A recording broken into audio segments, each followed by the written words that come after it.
യു.കെയിൽ ജോലി വാഗ്ദാനം ചെയ്ത് ഉദ്യോഗാർത്ഥികളിൽ നിന്ന് ലക്ഷങ്ങൾ തട്ടിയെടുക്കുകയും യാത്രാവിലക്കുണ്ടാക്കുകയും ചെയ്ത സ്പേസ് ഇന്റർനാഷണൽ എന്ന റിക്രൂട്ടിംഗ് ഏജൻസി നടത്തിയത് പുതിയ മോഡൽ തട്ടിപ്പ്.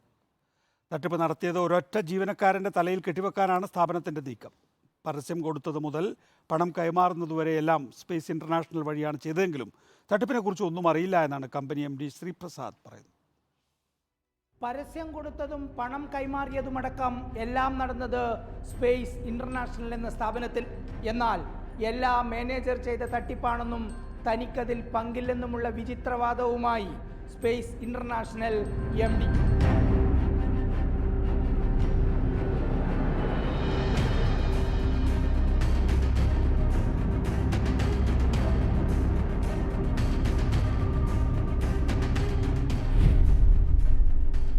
ഓണർ പറയുന്നത് അവിടുത്തെ മാനേജറായിട്ട് ചെയ്ത കാര്യങ്ങളാണ്. ഓണർക്ക് ഇതിൽ യാതൊരു ബന്ധമില്ല എന്നാണ് ഓണർ പറയുന്നത്. കരുതി കൂട്ടി ചെയ്യുന്ന ഒരു പ്ലാനിങ് ആയിട്ടാണ്, അതെ, ഒരു ഡ്രാമയായിട്ടാണ് മനസ്സിലാക്കാൻ കഴിയുന്നത്. കാരണം അത് മാനേജറുടെ തലയിൽ കെട്ടിവെച്ചിട്ട് ഈ ഏജൻസി രക്ഷപ്പെടാൻ വേണ്ടിയിട്ട് കാണിക്കുന്ന തന്ത്രമായിട്ടാണ് മനസ്സിലായിരിക്കുന്നത്. ഇതാ ഈ കാണുന്ന സ്പേസ് ഇന്റർനാഷണലിൻ്റെ ഇൻസ്റ്റഗ്രാം അക്കൗണ്ടിലൂടെ പരസ്യം നൽകുന്നു. പരസ്യത്തിൽ കൊടുത്ത നമ്പറിൽ വിളിച്ച് കൊച്ചി കടവന്ത്രയിലെ ഓഫീസിലെ ബ്ലസ്സി വർഗീസ് എന്ന ജീവനക്കാരിയെ കാണുന്നു. പിന്നാലെ സന്ദീപ് എന്ന മാനേജറുമായി സംസാരിക്കുന്നു. ബ്ലസ്സിയും സന്ദീപും ലൈസൻസ് ഉടമയായ രജനിയും ഭർത്താവും MDയുമായ ശ്രീപ്രസാദും ഒന്നിച്ച് ഓഫീസിലുണ്ടാവില്ല. ദമ്പതികളായ ശ്രീപ്രസാദും രജനിയും ഓഫീസിലുള്ള ദിവസം എത്തിയപ്പോൾ UK കാര്യങ്ങൾ നോക്കുന്നത് സന്ദീപാണെന്നായിരുന്നു മറുപടി. ഉദ്യോഗാർത്ഥികളോട് പണമിടാൻ പറഞ്ഞതും സന്ദീപിൻ്റെ അക്കൗണ്ടിലേക്ക്. എല്ലാം ശ്രീപ്രസാദും രജനിയും സന്ദീപും ബ്ലസ്സിയും ചേർന്നുള്ള തട്ടിപ്പാണെന്ന് വ്യക്തം.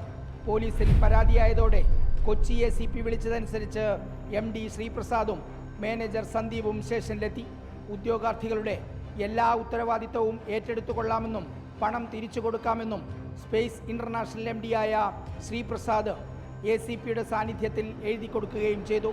പക്ഷേ ശ്രീപ്രസാദ് ഇപ്പോഴും പറയുന്നത് ഇതാണ്: എൻ്റെ ഓഫീസിൽ പല ആൾക്കാർ വരും, മാനേജർ വരും. അവന്മാർ പോകുമ്പം അവന്മാർ വേറെ എവിടെയെങ്കിലും പോയിരുന്ന ആൾക്കാരെ വിളിച്ച് പൈസ മേടിക്കുന്ന ഒരു പ്രവണത മാത്രമേ ഉള്ളൂ. ഞാൻ അറിഞ്ഞുകൊണ്ടുള്ള ഏത് കേസിനും ഞാൻ അതിന് ഉത്തരവാദിത്തമാണ്. അല്ലാതെ ഞാൻ അറിയാതെ ഒരു കാര്യത്തിനും ഞാൻ ഉത്തരവാദിത്തം കൊള്ളൂല്ല. കബളിപ്പിക്കപ്പെട്ടവർ പോലീസിൽ പരാതി നൽകിയതിന് പിന്നാലെ മാനേജർ സന്ദീപിനെ പുറത്താക്കിയെന്നാണ് ശ്രീപ്രസാദിൻ്റെ വാദം. 3 കോടിയിലേറെ രൂപയുടെ തട്ടിപ്പ് നടന്നു എന്നാണ് പ്രാഥമിക കണക്ക്.